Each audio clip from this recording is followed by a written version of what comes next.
कि हमने लगातार कंटिन्यूस हेमंत दा के अगेंस्ट में यशवंत में बात की, यशवंत ये कुछ छिपने छिपाने वाली बात नहीं, चूँकि कुछ व्यक्तिगत मामले थे जिससे हमें नहीं, यहाँ के तमाम खतियानी झारखंडी चाहते थे।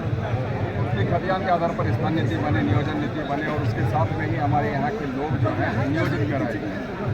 और ये बातें मैं नहीं कहता सर, ये बातें हमारे झारखंड मुक्ति मोर्चा के संविधान में लिखी हुई है। तो बस यही सारी चीज़ों को मैं याद दिलाने की कोशिश कर रहा था और नतीजा ये हुआ कि हमारे संघर्ष के बाद में कहीं ना कहीं बड़े भाई हेमंत जी ने यह सोचा, हम तो कहेंगे खतियान जोहार यात्रा की उन्होंने शुरुआत की।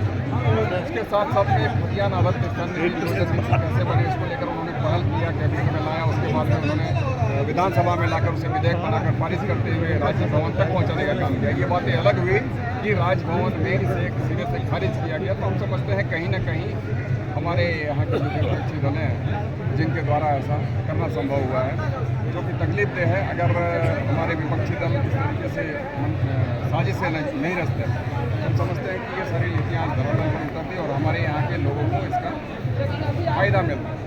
तो तकलीफ देह है, लेकिन आने वाले दिनों में हम चाहेंगे कि कुछ बेहतर नीति बने ताकि हमारे यहाँ के युवा युवतियों को, उनके हाथों को रोजगार मिले, विस्थापन की समस्या खत्म हो, पलायन की समस्या खत्म हो, खत्म हो।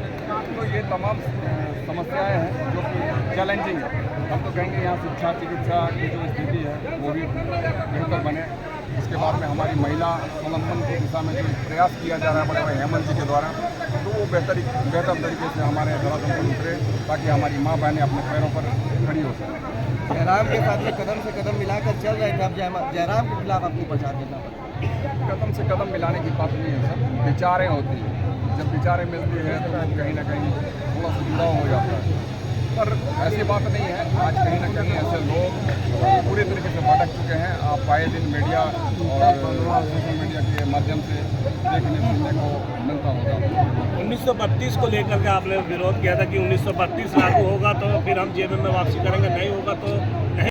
32 की मैंने कभी बात नहीं की सर। मैंने बात की है खतियान आधारित स्थान नीति, नियोजन नीति, अंतिम सर्वे सेटलमेंट हर एक जिले का अपना अपना होता है, मैं इसकी बात कर रहा हूँ। और दूसरी बात, मैं जिस संघर्ष को मैंने किया, हमारे यहाँ के लोगों ने किया, कहीं ना कहीं माननीय हेमंत जी को भी इस दिशा में पहल करनी पड़ी, कैबिनेट में लाना पड़ा, फिर विधानसभा में लाकर विधेयक के रूप में पेश कराकर इसे राजभवन तक पहुंचाना पड़ा। तो ये कहीं ना कहीं एक बड़ी पहल थी हेमंत के द्वारा और उनके द्वारा एक पहल किया गया।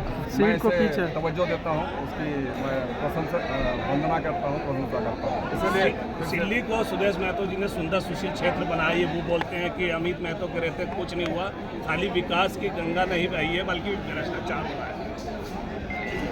सर ये तो सिल्ली के निवासी बताएंगे कि किसके पीरियड में कौन सा कितना बेहतर काम हुआ है।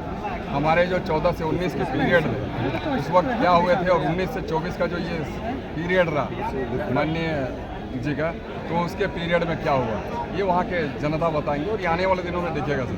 सिल्ली बना कि नहीं सर? अगर बना होता तो हम जैसे लोगों को यहाँ पर आने का जरूरत नहीं पड़ता। सिल्ली में जेएमएम के मुकाबले में कौन है, जेएलकेएम या फिर सुदेश महतो, किसे मानते हैं आप? सर सिर्फ और सिर्फ जनता अपने मुकाबले को तय करती है, अपने आप से मुकाबला करती है कि मैंने पिछली बार क्या गलत किया, अब मुझे कौन सा सही करना चाहिए। तो जनता कहीं ना कहीं अपने आप में मुकाबला करती है।